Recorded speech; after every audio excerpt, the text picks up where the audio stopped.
Kung rason nila kung bakit sila nag-abstain. Pero ang alam ko, mabait na tao si Congressman D. Kaya siguro siya ang pinili ng grupo nila Martin Romualdez. Kasi si Martin Romualdez, malapit yan siya kay Tony Pet Albano. Si Tony Pet Albano, kapatid yan ng Rodito Albano. Si Rodito Albano, yan yung governor ng Isabela.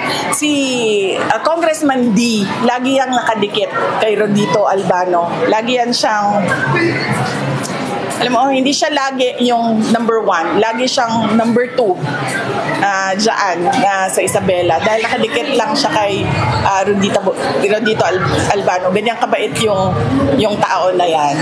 Kaya yung grupo na yan, sila din yon. Martin Romualdez din yan.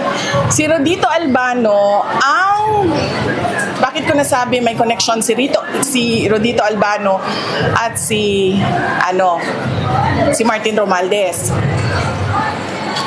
Hindi lang dahil kapatid niya, si Tony Pet Albano, si Rodito Albano ang asawa ni Congressman Mylene Garcia ng 2nd District ng Davao City. Si Rodito Albano ang nagpatakbo kay Javi Campos.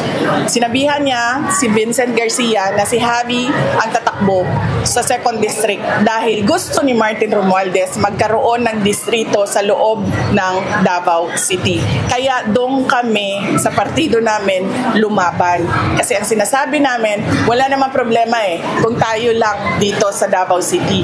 Pero bakit nakikialam si Rodito Albano at si Martin Romualdez sa Davao City? Bakit kailangan nila magkaroon ng distrito dito sa loob?